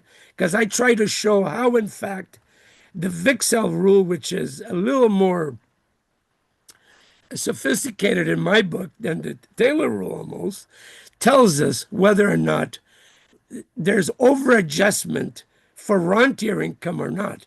Excuse me, just to go back for a second here, the Wicksell rule simply says that whenever the inflation rate goes up, we should raise interest rates, the nominal interest rates, which what it does is stabilizes real rates. Okay. Now, so think of the Fisher equation, it would stabilize the real rate, okay, over time. Well, that's on the assumption that the reaction there, the alpha prime here that I have, is one that, will be, positive and significant, and it's not equal to 1. But it could be equal to 1, or it could be less than 1, or it could be greater than 1. And what we show is that the Taylor rule is what we call the overcompensation of real interest rates that would apply. Now, I will not get into all the details because I realize the time, but I just want to show to you, okay, that we did go through this exercise. And we empirically estimated and found that throughout this whole period of inflation targeting, where they adopted variants of this Taylor rule, that what we were seeing is that real interest rates were always rising, leading to an overcompensation in the Wicksell kind of framework. You were always going to have overproportional adjustment. And this is what we were finding when we looked at the data historically for 9 countries. Okay. Now, as I said, I don't want to get into the details of that because I'm already over time here. But let me just conclude here with what is to be done. Okay. Now, to prevent central banks from becoming automatic promoters of rentier income, as would be the case under these Taylor rules, what should we actually do instead? Well, the first thing I argue is that inflation should not be the primary concern, because the evidence would suggest that inflation-first policies are highly inimical to labor income. Now, to be even more heretical, I would argue that central banks should not officially be mandated even to combat the inflation rate at all, because central banks do not have the best or the most effective tools, and except through very perverse forms of income policies that I've shown. Usually they do it through discontinuous jumps in interest rates that often risk crashing the economies if they do them too high, as we saw, for instance, with the Volcker shock of the early 1980s. Instead, what should they be doing? Well, they should have as the prime short-run goal full employment, which was the concern of central banks during the early post-war era until the 1970s. That is before monetarism and then these neo-Vixelian rules hijacked policy. Okay. Well, in contrast to some heterodox economists who would remove altogether the discretionary power of central banks and leave everything to fiscal policy, for instance, an example being the Kansas City rule or the Smithton rule, we have argued that discretionary interest rate policy is an effective tool together with fiscal policy to mitigate cyclical fluctuations in the unemployment rate. Now, I will bring you to some references that I have that Guillermo and I wrote over the last while. Thirdly, while full employment should be the short-term goal, central banks should have as long-term perspective the stabilization of the functional distribution of income. That is to say, to preserve especially the relation between the rentier and the non-rentier shares. Hence, we have argued that central bank should have a short-term Keynesian full employment goal and a long-term income distribution goal along the lines of these Spazzinetti rules. Okay?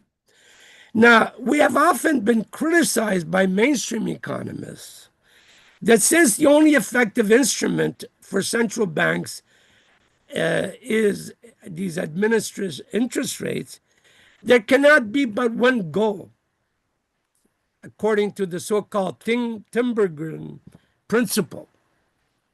However, in reality, we could have a dual mandate of full employment and stabilizing the distribution of income by pursuing both fiscal and monetary policy. There are two instruments always available, or even more, in fact. So we have argued in favor of using monetary policy. Yes, it should be in some way subordinate to fiscal policy to achieve employment, but it should not be abandoned altogether. If we have it available, why not use it correctly and positively to contribute to the welfare of the country that would adopt these dual mandates? Anyways, I'll stop there. And I'm not sure if I should perhaps leave this on and take questions in case I want to refer to anything. If not, I will, remove it. I'm not sure what would you advise. Dear Mario, just leave it. I think we can do it here. If we take the screen of Mario so we can see it you better. So I can remove this? Yes, please. Okay, stop sharing. Okay. Well, I would like to make some comments. I have, as you see, I sent you the presentation in English and in Spanish. Yes. So I think I will do it in Spanish, but you have the comments in English. And I could follow the Spanish, but not well. Besides that, I would like to some highlights of your conference.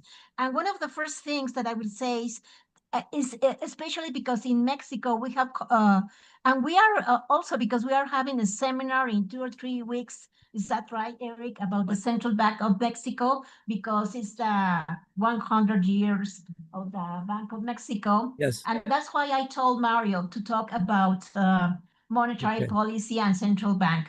But one of the most important things of Mario is that when he finished, it's not only monetary policy, it's also fiscal policy.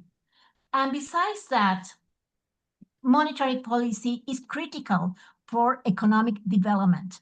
And the other thing that he says in the presentation is how the interest is response to the rentier. He says it has a class, income class.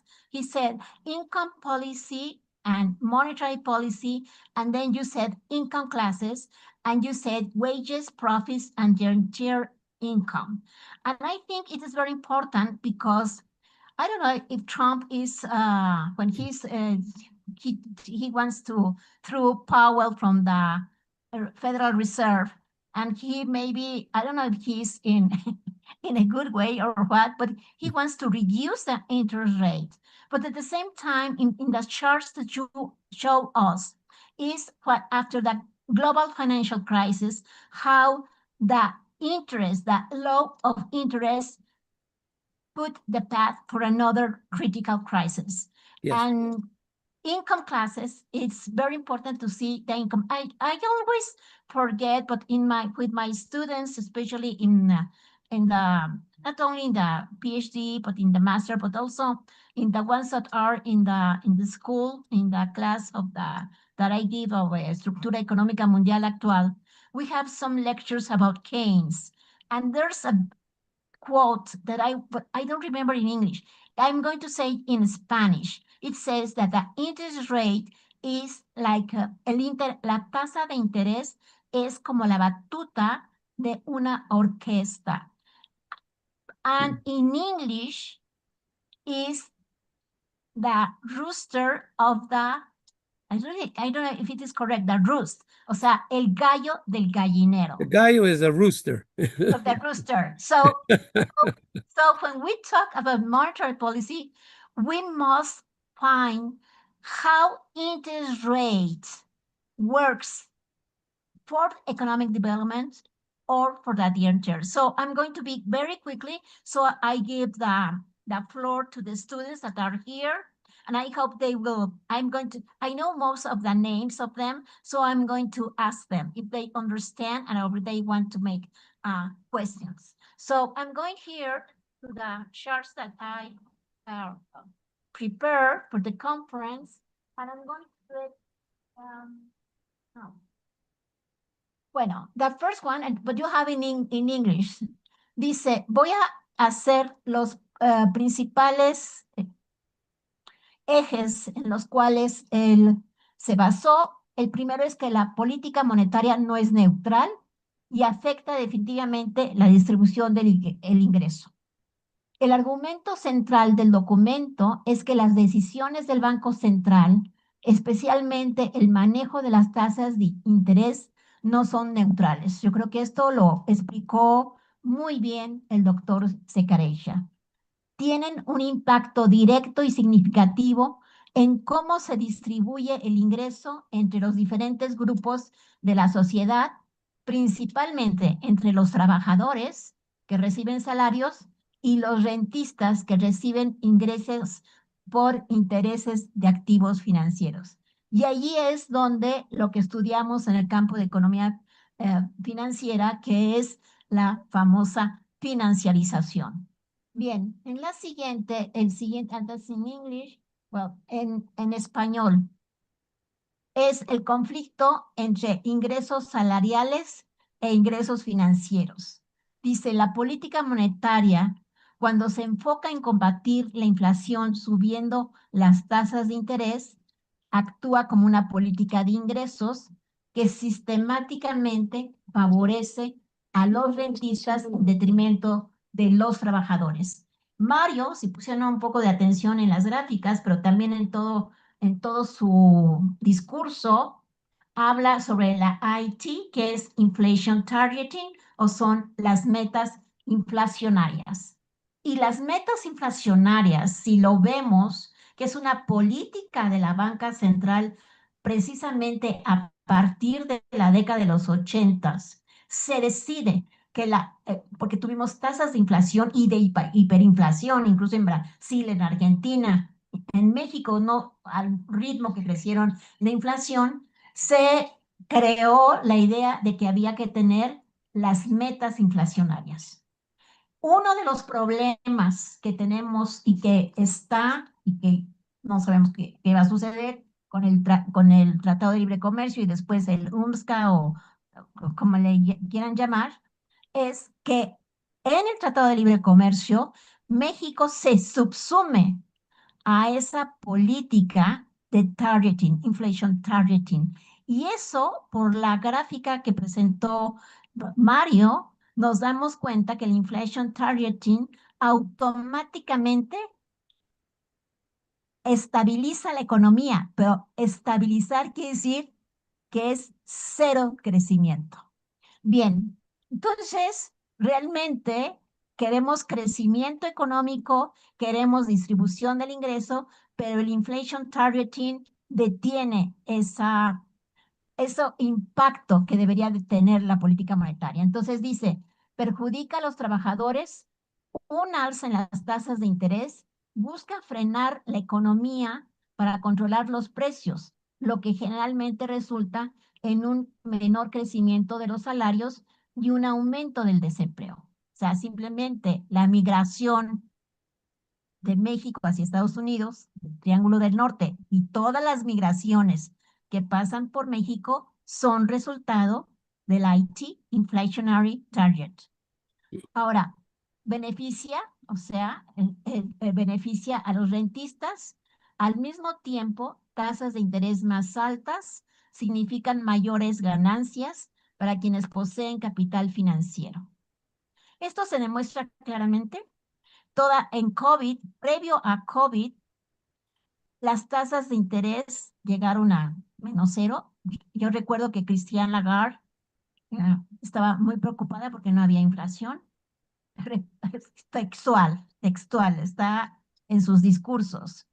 Y cuando viene el COVID y empieza todo el flujo de dinero hacia la economía y reactivar la economía, ahí que creamos un problema y todo lo que perdieron las líneas aéreas y gran parte de las grandes empresas transnacionales, la tasa de interés devuelve esas ganancias a costa de los consumidores. Bien, entonces el autor, Mario, demuestra con datos que durante el periodo en que los bancos centrales priorizaron el control de la inflación, la participación de los salarios en el ingreso total disminuyó, mientras que los ingresos de los rentistas aumentaron considerablemente. Simplemente el Dow Jones, ustedes pueden darle seguimiento, es impresionante. Como baja con COVID, pues recuerdo perfectamente las fechas de febrero, marzo, sobre todo cuando se declara la pandemia, el bajón que da el Dow Jones, fíjense ahorita en cómo está el Dow Jones. ¿Cómo se explica ese crecimiento en las ganancias, no solamente de los que cotizan en el mercado de valores, sino en todas las bolsas a nivel mundial?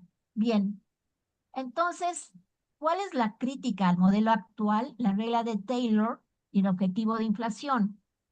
El marco que guía a la mayoría de los bancos centrales hoy en día, conocido como la regla de Taylor, es criticado por ser inherentemente pro-rentista. Es la opinión de Mario. Esta regla dicta que se deben subir las tasas de interés de forma más que proporcional a la inflación, lo que garantiza que los rendimientos reales para los dueños del capital financiero se mantengan altos, consolidando la desigualdad. Entonces, esto me parece fundamental porque es esta lucha entre la inflación que se está provocando con las tarifas, o sea, Trump está en su locura de reducir el déficit y poner impuestos a todas las importaciones, o sea, acelera la inflación, y por el otro lado, él desea que las tasas de interés bajen. Entonces ahí creo que hay una contradicción en cómo ve Trump este problema que él ha creado, porque Powell, de alguna manera, había tratado paulatinamente paulatinamente de bajar la tasa de inflación, muy diferente de lo que la presidenta del Banco Central Europeo, Christine Lagarde, antes presidenta del Fondo Monetario Internacional, ha bajado las tasas de interés. Bien, vamos a la última. Entonces, ¿qué es lo que pide Mario Secarecha? Y que realmente, pues, si hay que cambiar el Banco Central, hay que hacer una nueva arquitectura del sistema financiero. Dice, en lugar de centrarse únicamente en la inflación, el autor propone un cambio radical en los objetivos de los bancos centrales basado en un mandato múltiple. A corto plazo, pleno empleo. La prioridad principal de la política monetaria debería ser asegurar el máximo nivel de empleo posible, utilizando las tasas de interés para estimular la economía cuando sea necesario. Ojo, pleno empleo, política del pleno empleo. Objetivo a largo plazo, estabilidad en la distribución del ingreso. El Banco Central, la proporción del ingreso que va a los salarios y a las ganancias para evitar que la balanza se incline sistemáticamente hacia el capital. Y coordinación de políticas. Para lograr estos objetivos es fundamental que la política monetaria, tasas de interés, y la política fiscal, gasto público e impuestos, trabajen juntas de manera coordinada. Creo que esto da pie a varias líneas de investigación, sobre todo cuando trabajamos, y bueno, es mi tema, ni modo, deuda externa, gasto público, y veamos todo lo que le dedicamos al costo financiero de los empréstitos que hemos hecho, principalmente con bancos, con inversionistas institucionales, y vean el gasto público de México, de América Latina, de África subsahariana, cómo se prioriza el costo financiero frente a lo que es salud, educación e infraestructura. Y por último, los invito, buscando algunos artículos de Mario en la revista electrónica de Hola Financiera, se le hizo en el 2013 la invitación para que eh, hiciera un número especial sobre los 100 años de la Reserva Federal de Estados Unidos. Y bueno, no pude traer, fue un screenshot, pero pues esta misma PowerPoint, o sea, no es público, se los podemos pasar, y ahí vienen todos los que participaron en este número. Y una de ellas, porque incluso el número empieza con un trabajo de Jane Darista, especialista principalmente en la historia de la Reserva Federal. Yo con esto, pues, agradezco mucho la invitación y dejaríamos la palabra para los estudiantes. Mario, we will pass the floor to the students. I hope they will make questions, but it's more, has dejado muchas inquietudes. Espero que reflexionen sobre la política monetaria, sobre todo para los países de México, Centroamérica y bueno, el resto de los países, no de economías emergentes. We are not economías emergentes. Somos subdesarrollados. Bueno, adelante, paso el micrófono. Thank you very much, profesor Mario Secarecia. Un aplauso, por favor. Vamos a algunas preguntas de los estudiantes. Hola, no sé si hago español-inglés, porque es una pregunta. Ok. Ok. Okay. Can Professor Secarecha hear me? Yes. Hi, Professor Secarecha. I am Lorena Valle. I'm a PhD student at the University of Utah. Thank you very much for such an enlightening presentation, and thank you, Professor Alicia Giron, as well, for your remarks. I want to make a remark and a question. My first remark is, I think monetary policy and inflation targeting is not only also in terms of global North and global South economic relations. And bringing this to the topic of our workshop today, the opportunities and constraints for structural development in Latin America, inflation targeting in the global north has an effect on our economies through the channel of external debt, like Professor Hiron was mentioning. And I think that non-neutrality is very much highlighted in Latin American structuralist literature, and we should not lose the sight of that, because while inflation targeting works in global north countries to control inflation, it has a negative impact, raising the cost of debt in our countries, in our regions, creating a debt crisis, which is something that happened after during the Volcker shock and nowadays. And now I have a question for Professor Secarecha. I don't know if you're familiar with the work of Isabella Weber and other authors who have been also working on inflation, but more on the side of sellers inflation, calling the inflation during COVID sellers inflation, and calling for also moving away from inflation targeting, but more on the side of price controls. I would like to hear your thoughts on that, if this could be complemented with your approach on restructuring and rethinking monetary policy. Thank you. Okay, thank you very much. Actually, I very much appreciated both the comment and the question as such. The comment on Latin America in particular. I mean, actually, I've attended one of the conferences I attended in Ecuador years ago was on exactly what was going on in those days in terms of monetary policy of QE, quantitative easing, on the impact it was having on Latin America. Okay, so it's clear. I mean, there's no question about it. I mean, what can I say more? That if you have a country with original sin in particular, okay, which is a big problem for Latin America, I recognize that if you have your debt denominated in a currency other than your own, you're going to be, in a sense, be like it's like the tail of the dog, when it will be that will affect the dog. There's a tail, which could be the United States Federal Reserve or whatever. Okay, so in that regard, there's no question about it. But then the whole issue is, how do we deal with that? Which, of course, is that we have to disengage at that level somehow. Okay, and the problem is how exactly.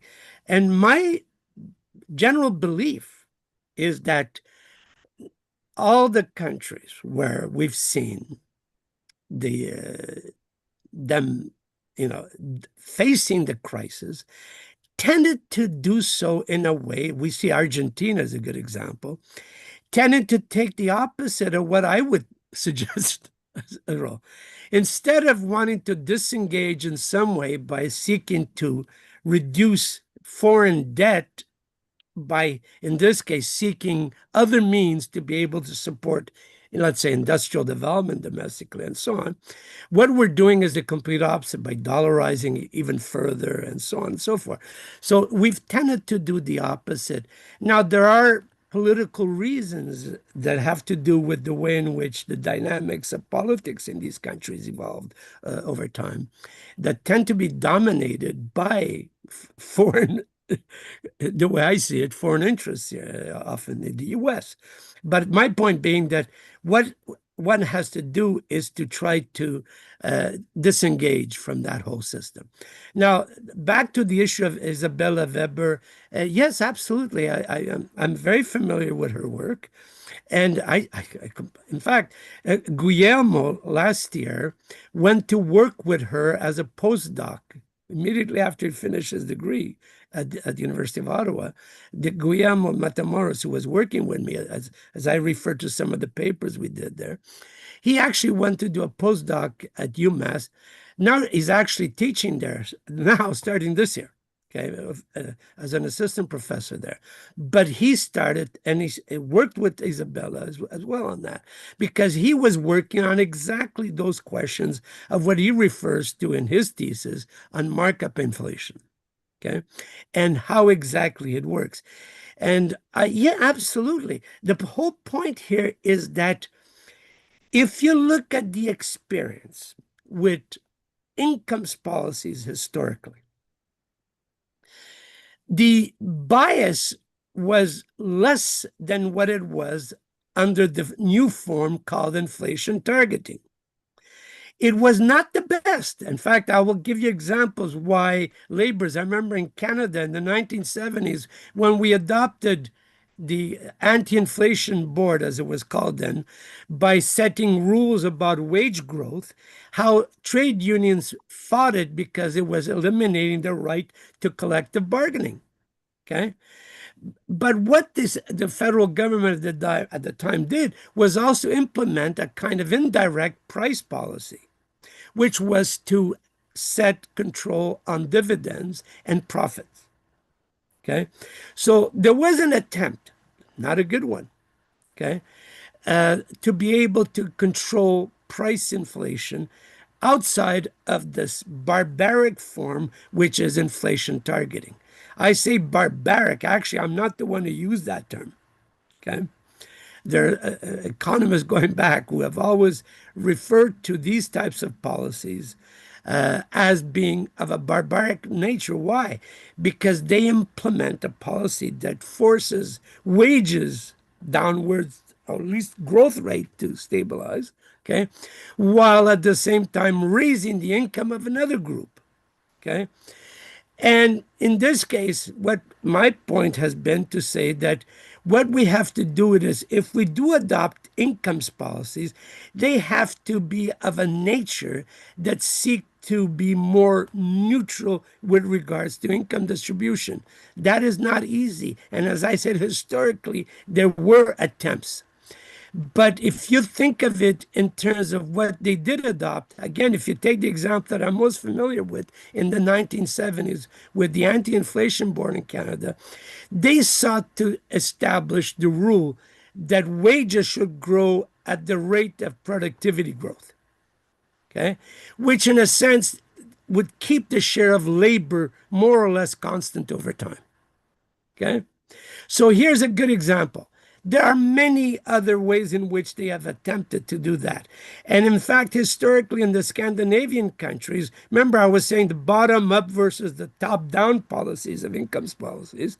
The bottom-up policies was that it was done through trade union arrangement in the form of solidaristic wage policy. Okay, that while trying to establish a norm for wage growth, they would allow for differences among themselves in order to meet some norm to be able to control inflation. Because you cannot have wage price spirals at the end. Okay, and the problem there is that there are ways in which you could do it with more progressive forms of incomes policies.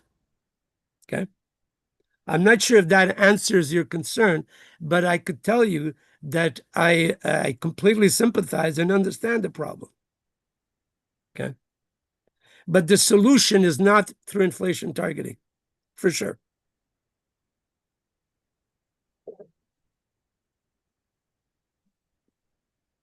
Hi, my name is Julio. I'm a PhD student at ICTA UAB. I'm actually not doing the PhD in economics, but I do have a background in economics. So my question is like very much in line with the previous comment, and I would actually argue that it's more about periphery, semi-periphery, and core countries rather than global south versus global north. And I would say that the periphery countries on top of the original scene, yeah, we have like weak welfare state, institutions, Yeah. and the problem of hierarchy of currencies. So in line with that, like like two quick questions are, how do you imagine the Bassinetti index for yeah, semi-periphery or even periphery countries? Because I would think that this is very much more yeah, in the rentiers side among these countries. Like we see it here in Latin America, obviously. And just what are your thoughts? Like I'm not so much familiar with it, Yeah. but I wanted to like what are your thoughts on modern monetary theory? Because like among the field that I'm working in, it's becoming much more prominent, especially also for periphery countries. Yeah, thank you very much. Okay. Yeah, that's quite a mouthful of things that I could ask, that I could address from what you're asking, rather. But I will try to make some sense of how you could perhaps get a better handle on it. I'll start in reverse a little bit, which is on modern monetary theory. I've known all of these people, starting with Warren Mosler. I mean, I've known them all, and I have absolutely no problem with the basic idea. But one has to put it in some sort of perspective when it comes to the examples of the developing world, especially in Latin America, okay, which is a case where, as I said, and it's not just the original sin issue. I mean, it's much broader than that. Okay. And I remember there was a debate going on between Pedro Paez and, on the one hand, who used to work, as you know, who was part of the government, literally. He was a minister at some point of the Correa government in Ecuador. And Jan Krego at the time, who was much more critical of what was going on in a dollarized country. Now, think for a moment, Ecuador is officially a dollarized country. Okay. So in a sense, it completely loses its ability, okay, in terms of monetary policy, you could argue. But it's not so simple, because when you look at the experience of the actual Rafael Correa government at the time, they were able to maneuver around that in a way that basically shows how endogenous money, which is a certain theory about the nature of monetary system, okay, can work even in a dollarized kind of system.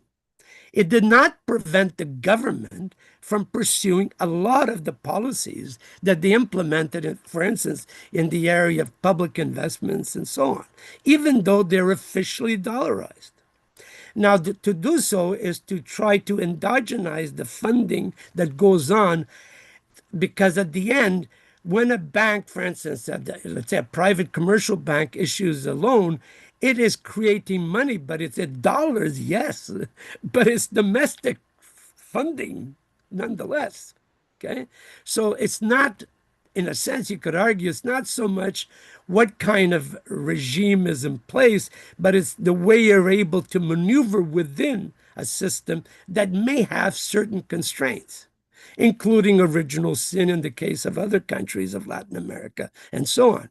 Okay. So my point here is that I believe strongly, okay, that even in the most severe type of examples of inability, let's call it, or lack of ability to fully implement policy, as in our case, in our country, we can. In Canada, as I said, we have a floating exchange rate, we have our own currency, and yet we're very integrated with the US. Now, there are problems with the tariff war going on right now, but it's not because of our monetary structure that was somehow weak or unable to achieve certain goals. This is our case. But even in the weakest examples, okay, as I said, in certain Latin American countries for sure, okay, what I believe strongly is that there are ways in which you could maneuver around those constraints to be able to achieve it. It requires the political will to do so. That's it. And if I take the example of the Correa regime, in Ecuador historically, they were able to really engage in all sorts of spending in a way that you would never have imagined would have happened under a pure dollarized, type economy. So I would rather leave it at that in answering this, because in a sense, it is a matter of that political will to do so. And that's something that is lacking in Latin America, in many other countries. I mean, I'll take exception with Brazil right now that tries to maneuver, given the mess in the world. But it's certainly very difficult in many of these countries, even if they want to. acuerdo, muchísimas gracias, profesor Mario. Gracias, doctora Girón. Creo que con esto podemos concluir. Pues muchísimas gracias a Mario que aceptó la invitación a estar aquí con nosotros, y también doy las gracias a los organizadores. Aprendí mucho de Mario y bueno, creo que es un tema que hay que seguir profundizando. Muchísimas gracias, y a todos ustedes, pues bienvenidos al curso de verano aquí en el Instituto de Investigaciones Económicas. Muchísimas gracias y gusto en conocerlos también. Thank you. Could I just say one thing here before we? Thank you so much, Alicia, for your invitation. It was a pleasure to be with you, to have been able to be given the opportunity to present different ideas, on what are very important matters in the world. And I look forward to an opportunity to see you in the future, all of you. But most importantly, I am extremely proud of my relationship with not only with Alicia in particular, but many at UNAM that I've known historically, and in other parts of Latin America that as I said, I mean, I mentioned the example of Pedro Paez because I admire him very much, and even today, But I'm saying that these are people who understand better the reality that unfortunately is lacking in parts of Latin America today, certainly in many of the governments in place. Mario, I'm going to talk with our director, Professor Armando Sanchez, because we want to invite you next year during February in the Seminario de Economía Fiscal y Financiera in February. So we are on time to make all the arrangements and to ask for the funding. So it will be a pleasure to have you here with the students and have a better relation personal than by Zoom. But it was a pleasure even to do it online. Obviously, it would be a pleasure to come there, as long as the health is there. Yes, I'm not a young man, but the health, as long as it's there, I'd be happy to do it. Absolutely. Yes, we cross the borders, but Yeah. we want you here in February, and I hope we will have you here next year. Thank you very much. Thank you very much for invitation. Thank you so much, and good luck with the rest of your conference. Bye-bye. Thank you. Bye.